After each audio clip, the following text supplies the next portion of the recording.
Salutare prieteni și bine ați venit la un nou clip. Cred eu că mulți dintre voi erați curioși să vedeți conversia finală a camperului nostru, mai ales că nu am prezentat-o până acum. Ei bine, a venit momentul să vă arătăm casa noastră pe roți. De aici și numele de Călătorind pe roți. Construită de la zero, gândită să fie complet independentă și pregătită pentru marele aventuri. După ce am construit prima versiune și nu am fost deloc mulțumit de rezultat, am luat-o de la capăt. Am muncit peste 5-6 luni singur, reproiectând totul astfel încât să nu depindem de campinguri, fără gaz, fără compromisuri, doar energie regenerabilă de la soare. Avem o baterie uriașă de 7 kW, aproape 1 kW de panouri solare, aer condiționat la 12 V, ba chiar și o mașină de spălat vase și mașină de spălat rufe. Știu, sună incredibil, dar ne face viața mult mai ușoară. În plus, avem și un cuptor air fryer de 35 de litri, care ne ajută enorm la gătit, iar izolația este făcută la standarde înalte, cu spumă cu celulă închisă și panouri izolante Kingspan, astfel încât să fie confortabil indiferent de vreme. Această casă pe roți nu este doar un camper, este biletul nostru către întreaga lume. Planul nostru, 2 ani de explorat Europa și apoi trecem la nivelul următor. Ne dorim să construim un camion 4x4 perfect pentru a călători prin America de Nord și America de Sud. Astăzi vă arătăm tot despre conversia noastră finală, așa că, dacă sunteți pasionați de van life și călătorii, rămâneți cu noi și haideți să descoperim împreună fiecare detaliu al acestei case mobile. Dacă îți dorești să-ți construiești propriul camper și ai nevoie de ajutor pentru partea electrică, am creat un blog unde explic gratuit tot ce trebuie să știi, de la alegerea componentelor până la conectarea lor corectă. Vei găsi informații utile care să te ajute să ai un camper complet autonom. Dacă te interesează, găsești linkul în descriere.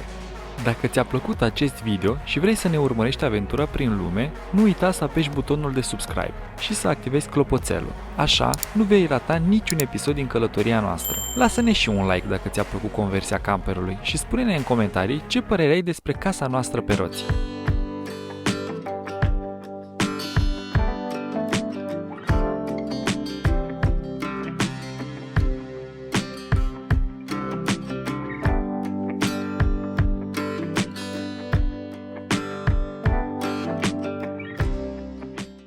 Bună, dragi prieteni!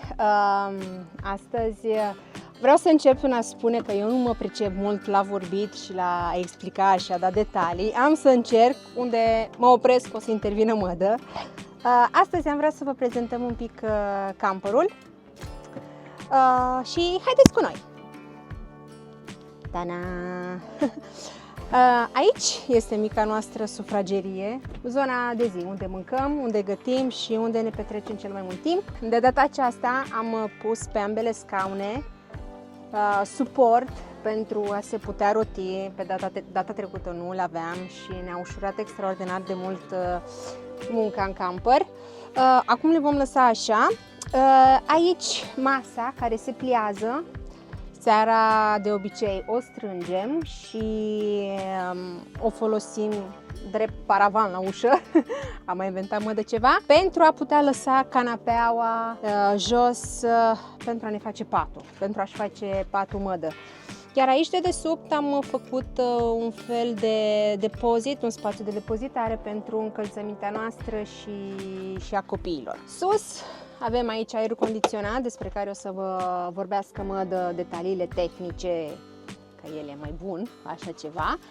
Mașina de cafea pe care o scoatem în fiecare dimineață pentru a ne face cafeluța. Aici avem o cutiuță cu Pampers și lui Hermes. Am încercat așa cât de cât să păstrăm designul. Am vrut, de fapt, să punem un tropior aici pentru a acoperi, dar devenea foarte complicat cu închisul, deschisul și am hotărât să lăsăm așa. Bun, bucătăria. Chestia care de această dată îmi place foarte mult este că am făcut această măsuță, am lungit cum ar veni blatul de bucătărie, bucătăria lui Mădălin. Așa. Iar aici avem o chiuvetă mică standard, acesta care facem așa, și așa. Pentru apă, iar aici în interior veniți cu noi. Uitam ceva. acesta, pe care data trecută nu l-am avut. Este un dușuleț mic pe care îl folosim pentru a ne spăla pe mâini. Chiar și încălțămintea câteodată o mai spălăm, dar în principiu pentru lucrurile care necesită spălat afară este foarte util. Ok. Acum, veniți cu mine înăuntru. Facem abstracție de la acest lucru pentru că am dat doaghele jos. Mădă trebuie să repare ușa pentru că am descoperit că problema era de la închizătoarea cu UFO de afară și zilele acestea o va rezolva. Ne întoarcem la noi. Acesta este cuptorul și air fryer-ul, bijuteria bucătăriei noastre. Practic putem face pâine, pizza, biscuiți, de toate la ea, inclusiv pește, steak și așa mai departe. Acesta este aranjamentul, nu mai țin exact câți litri are, cred 35 de litri, dar pentru noi este super ok. Consumă ce este drept, dar ne găsim foarte bine cu el. Aici avem sertarul unde ne ținem noi lingurițe, furculițe, inclusiv șurubelnița lui Bebe. Să nu uităm de medicamente, că suntem în perioada medicamentelor. Așa, frigiderul l-am păstrat pe cel care îl aveam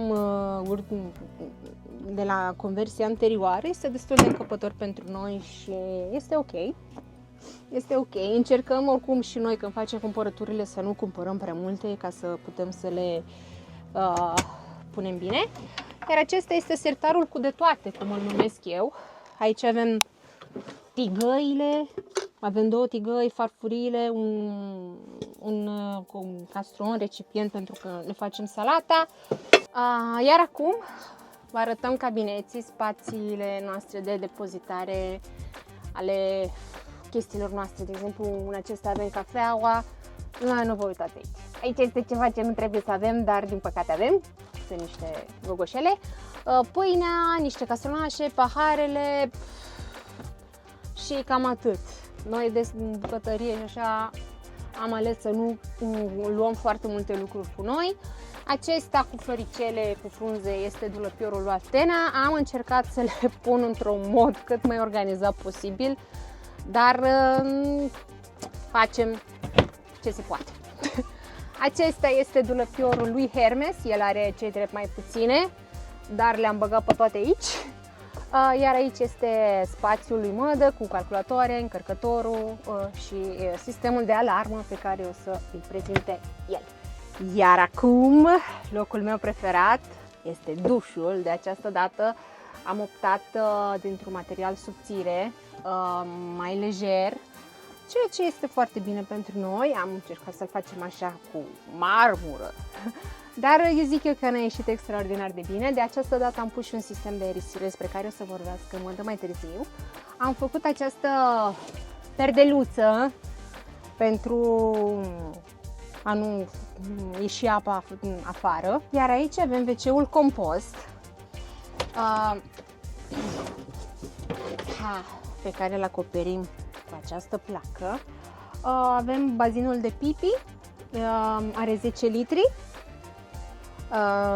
și Mădă l-a făcut să fie automatic. Avem un butonel pe care apăsăm și descărcăm liniștiți. Iar WC-ul la punguliță ca să fie bine. Așa am ales de această dată să-l facem. Am scos chimicul pentru că era complicat și nu ne plăcea. Ok, revenim aici.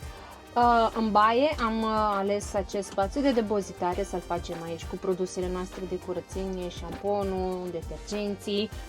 Mădă își dorea foarte mult să punem un dulăpior acolo, dar eu am zis pentru spațiu să îl lăsăm așa. Deci, cam aceasta este baia noastră. Aici avem sufrageria pentru invitații noștri și la fel și patul lui Mădă. Zicem noi că salteaua ne-a costat să o facem 200 de euro și a fost, își merită toți banii.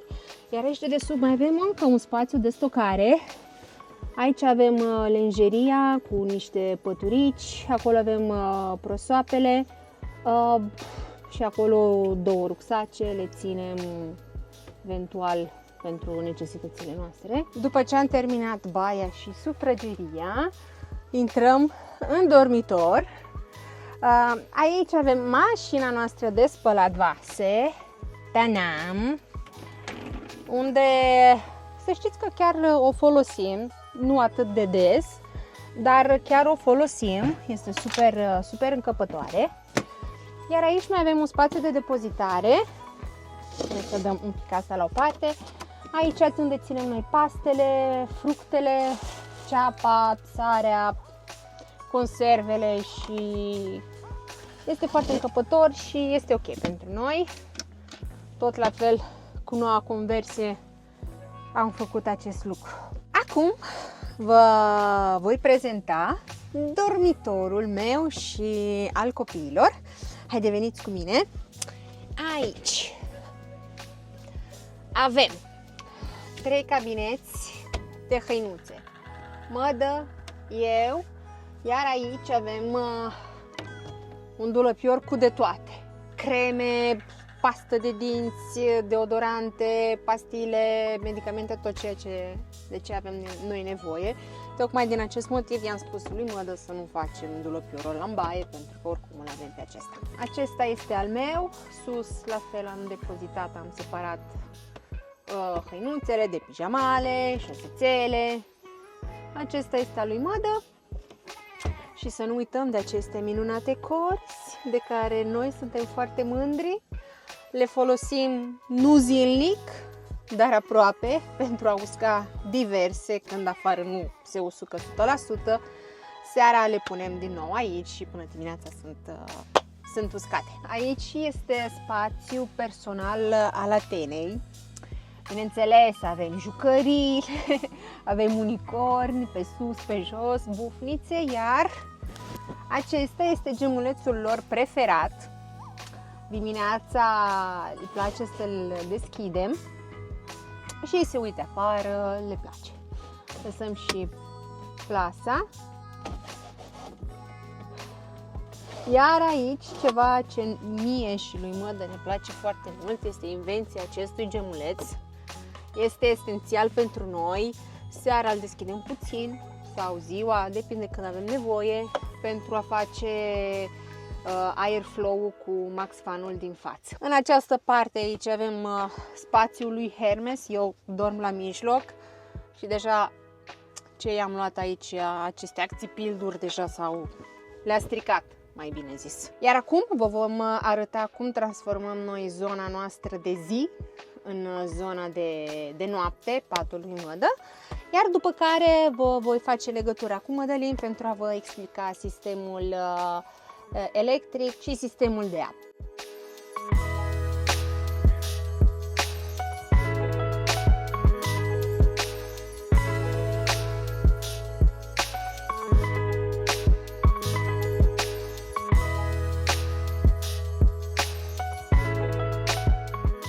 Începem prin a da măsuța la o parte. Avem un sistem aici în care o înlăturăm așa în fiecare seară. Opa, așa. Iar aici depozităm încălțămintea. Ta-dam! Mădălin spune că am prea multă încălțăminte. Mi-am luat ca să... cei mult nu strică. Nu-i așa, Mădă? Da. Ok. Îl așezăm la loc. Iar acum vom despace bancheta pentru a-i pregăti patul lui Mădă. Dacă o să auziți un tic-tic-tic-tic-tic în video, este pentru că am dat drumul la mașina de spălat vase.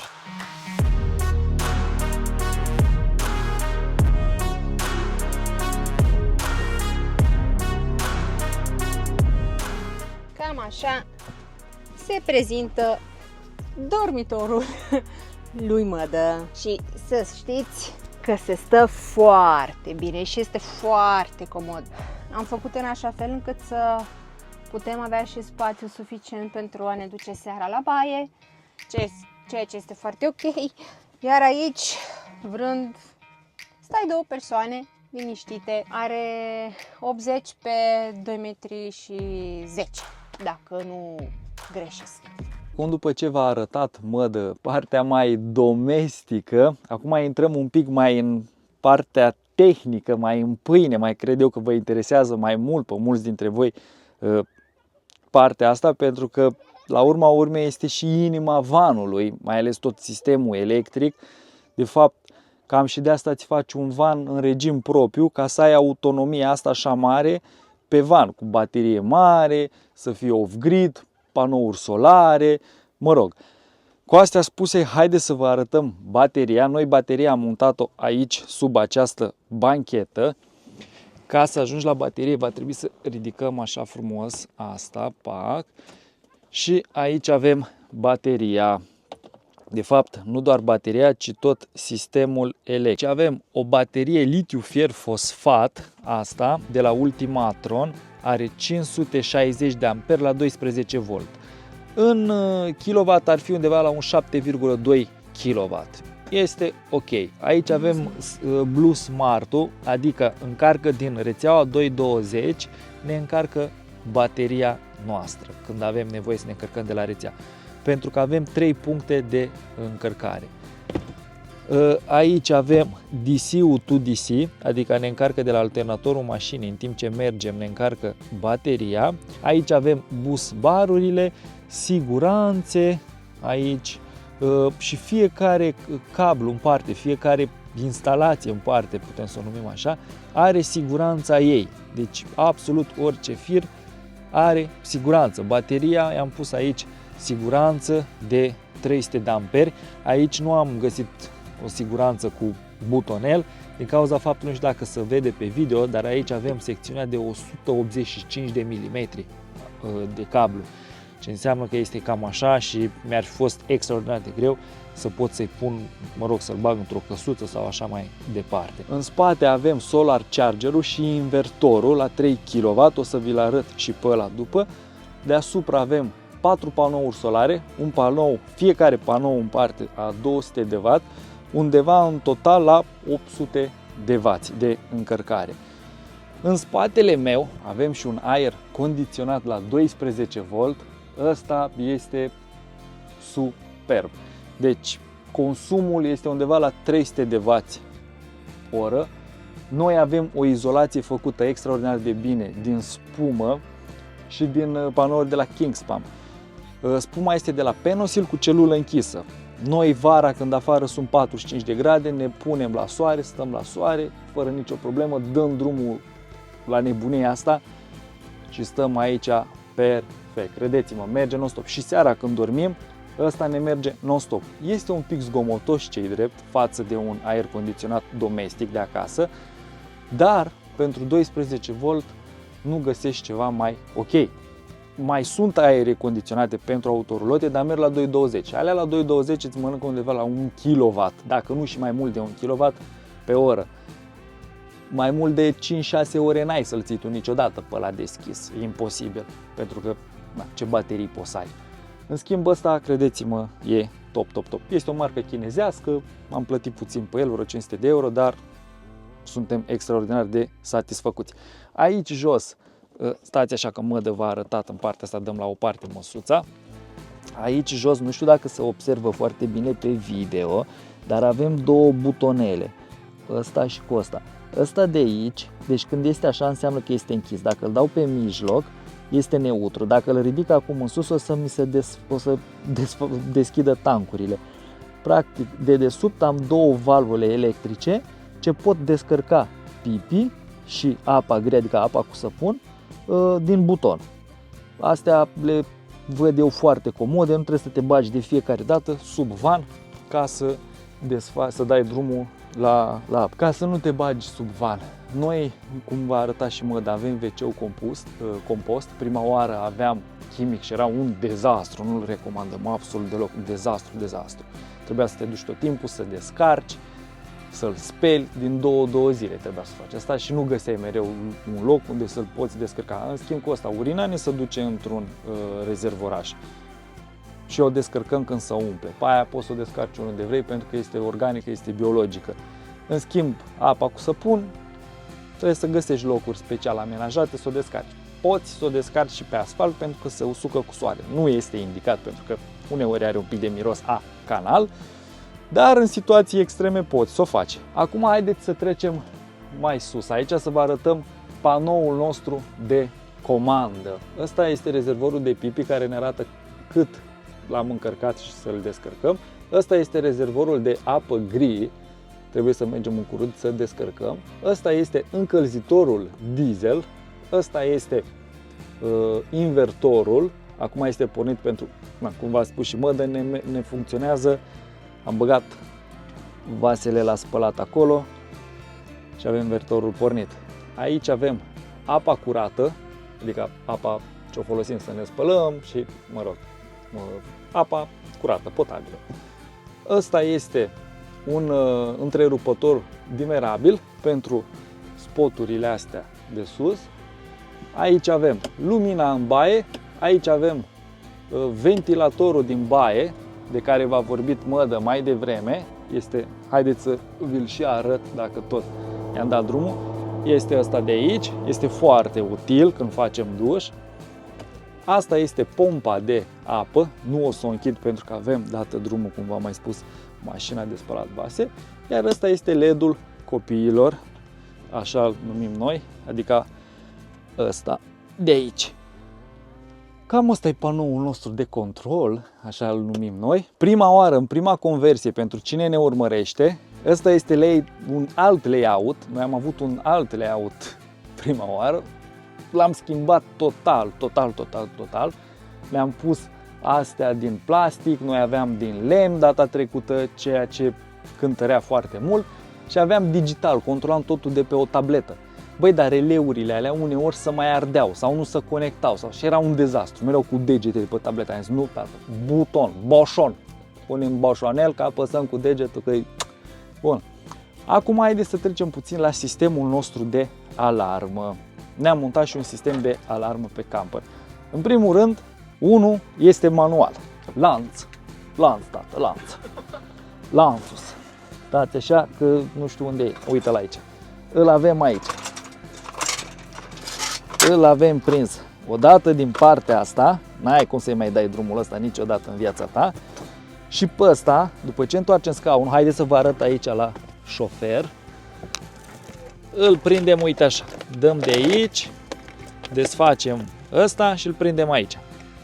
Și îl tragem frumos în spate. Dacă tu mi-ai deschis ușa, mi-ai rupt încuietoarea, nu știu, mă rog, mi-ai deschis ușa, n-ai cum să-mi intri în camper, pentru că am ușa blocată, trebuie să-mi sparg geamul.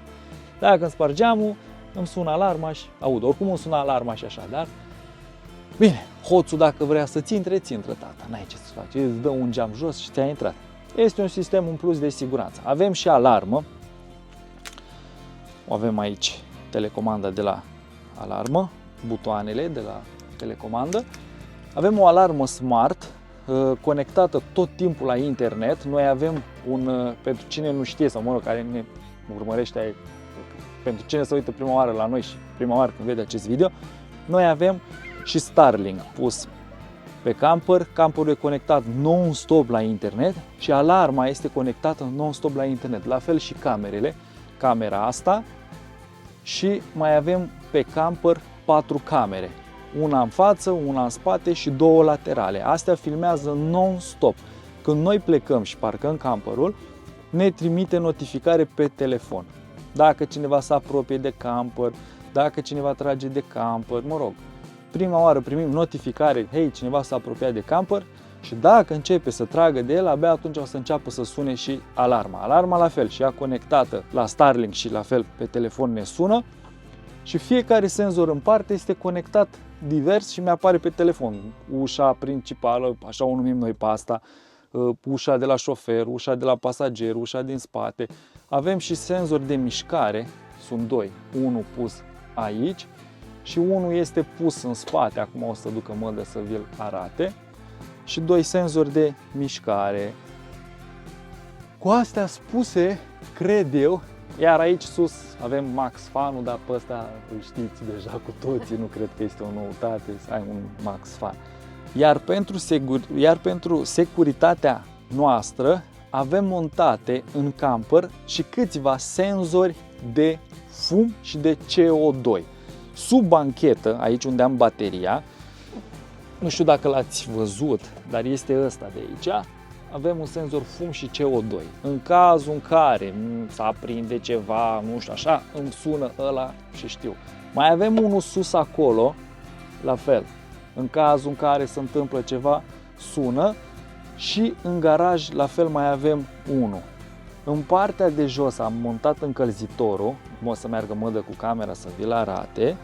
Am pus încălzitorul în partea aia de acolo și este suficient, credeți-mă. Unii ne-au spus, băi, dar în baie de ce n-ați pus unul, dar fraților, Murim de cald. îi dau drumul ăsta o jumătate de oră, ies afară, turbez, fac airflow aici, dau drumul la MaxFan, dăm drumul la gemulețul la mic din spate, de care va vorbi mădă, ca să mai facem un pic de aer, că turbezi de căldură aici, e ceva, nu știu, ori avem un Webasto de 8 kW, cred că l-am luat prea mare, da? Asta e. Haideți să mergem în garaj să vedem și garajul. Noi deja ne-am pregătit puțin aici, am făcut adică un pic de loc în spate.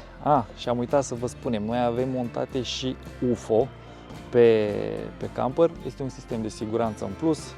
Dacă ai deschis camperul, la fel n-ai cum să-l deschizi decât cu cheița asta. Sau să spargi asta.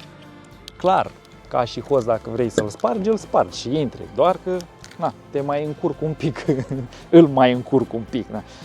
Hai să dăm la o parte căriciorul și toate astea. Noi deja, ăsta este tubul nostru ce ne salvează viața, 35 de metri are, fraților. Mă duc cu el până pe lună să încarc apă. Credeți-mă că este extraordinar. Ăsta este frumos cablul nostru cu care ne încărcăm din rețea, pentru că, după cum v-am spus, încărcăm din 3 puncte, solar, alternator și din rețea ne încărcăm bateria. Ok, acum haideți să vedem garajul. Ia uitați aici, garajul nostru. Da, dacă acum vă mirați, vă cred. Credeți-mă că vă cred. Nu vă așteptați să avem și o mașină de spălat haine. Ați văzut mașina de spălat vase și ați zis, bă, ăștia sunt cam nebuni, au mașină de spălat vase. Ia uitați că acum au și mașină de spălat hăinuțe. Da, este foarte, foarte necesară, extraordinar de necesară mașinuța asta. Noi cu 2 copii mici spălăm foarte mult. Aici, unde suntem noi în momentul de față, costă 1 euro pe kil să speli, doar să speli. Dacă mai vrei să mai usuci, mai dai 1 euro. Am spălat vreo 40 de kg, vreo 50 de kg de haine am spălat, fraților. Deci erau 50 de euro. Noi am economisit 50 de euro așa, dintr-un foc. Bun, să trecem la ale noastre. Aici avem 2 tancuri de apă curată. Ăsta are 150 de kg, iar ăsta are undeva la 100 de kg. În total, aproximativ, avem cam 250 de litri de apă. Aici avem livelatoarele noastre. Sunt acele nebunii ce le bagi sub roată ca să îți livelezi camperul. Sunt foarte utile astea. Iar în spate, acolo, avem și, nu știu dacă se vede exact, este asta de aici. Practic, dacă îl învârt, pot da drumul la încălzitor și aici în garaj. Asta în cazul în care mergem în locuri unde chiar ai nevoie. Noi momentan n-am avut nevoie să-i dăm drumul pentru că este destul de cald. Dar dacă mergem în țările nordice, va trebui să-i dăm nevoie, că altfel ne va îngheța apa. Aici avem un compresor la 12V. Mulțumim, Ștefan, pentru compresorul ăsta. Niște scule, iar acolo avem invertorul nostru de care vă vorbeam, iar aici avem chargerul de la panourile solare. Este un 150-70. Dacă nu greșesc, nu reușesc să-l văd acum acolo. Este unul destul de mare, am preferat să-l punem pe ăsta. Acolo, după cum vedeți, senzor de fum, iar aici senzor de CO2. Aici este necesar să ai și senzor de fum și senzor de CO2, fraților. Credeți-mă că este necesar. Cam astea sunt în gărăjelul nostru, dar am omis să vă mai spun ceva. Probabil o să vă întrebați, băi, dar apa caldă de unde vine? Cum vine? Da. Noi avem un boiler undeva ascuns acolo prin spate. Ia stai să încerc eu să vă fac loc să-l vedeți. Este un boiler de la... mi-e greu. Da, e greu, e ascuns rău în spate. Este un boiler de la Ariston de 30 de litri. O să vă pun eu o imagine pe aici să-l vedeți exact. l-am montat în partea aia acolo, pot ajunge destul de ușor la el. Oricum, dacă am nevoie să umblu la vasul de expansiune, la pompa de apă, după cum ați văzut, am avut probleme cu astea, ridicând patul, salteaua, pot ajunge ușor la ele, dar acum nu le mai ridic. Aici avem și un instinctor, nu este cel clasic pe praf, este pe spumă, este extraordinar de util ăsta, credeți-mă, pentru că ăsta, ia uitați, stinge toate tipurile de foc, absolut toate, până când și magneziu, electric, tot, poți stinge chiar și litiu, dacă bateria pe litiu se încinge, să aprinde, poți da și cu ăsta. Care este avantajul cu acesta? Dacă tu ai un incendiu în camper și cu cel pe praf începi să dai în camper, o să distrugi tot în camper, pentru că ăla cu praf îți face un praf de nu te mai vezi și ai să arunci tot din camper. În schimb, ăsta cu spumă, jetul de spumă, scuipă doar unde ai nevoie, îți stinge focul și te-am pupat, micuțule. Bun, cu astea spuse, sus.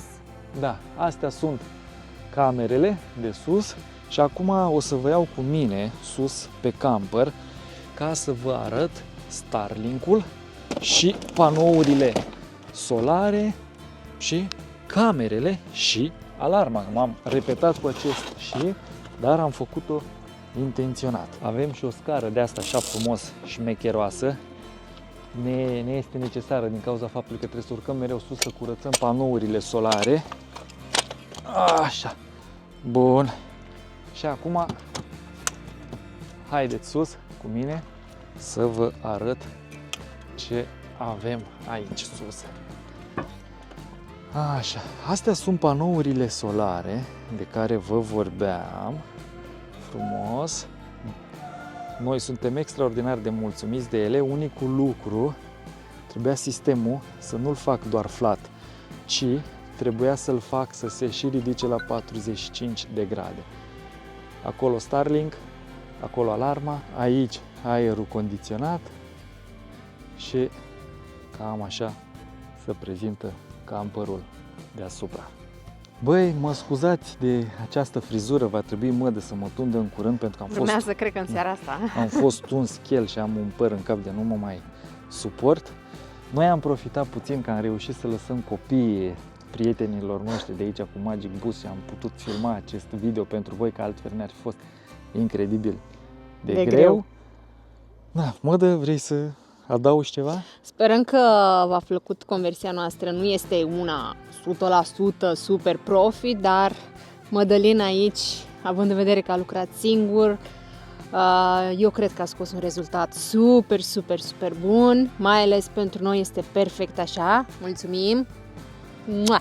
Da, și o să urmeze și un vlog. Cu siguranță majoritatea dintre voi sunteți interesați să aflați câți bani ne-a putut costa această conversie și este și normal să vă intereseze, pentru că și pe mine la rândul meu, în timp ce căutam să fac conversia, căutam pe internet diverse tutoriale, video, ca să văd cam cât te-ar ajunge o rulotă să o faci în regim propriu. Ce vreau să adaug aici este că când vedeam prețuri de 40.000 la o autorulotă uzată, spuneam că fură lumea curent. Mi-am zis, du-te bă de aici, îmi fac eu cu... Ești nebun, dau pe rulotă, dau pe dubă 10-12.000 de euro, după care mai bag 10.000 în ea. Da. Și mi-am făcut conversie. Și Da, n-a fost deloc așa. 2 conversii. Da, și 2 conversii mi-am făcut, pentru că la prima n-am avut experiență și am făcut-o de Doamne ajută. Și după ce am prins un pic de experiență, am făcut-o pe asta, care, zicem noi, nu este neapărat perfectă, dar avem tot ce ne trebuie și avem necesarul pe ea. Cu toate astea, noi suntem extraordinar de mulțumiți de ea. Copiilor le place. Da, copiilor le place și să nu ne mai lungim, o să urmeze un vlog unde o să vă prezentăm și costurile. Vă pupăm, vă îmbrățișăm Vă mulțumim! și până data viitoare, cius!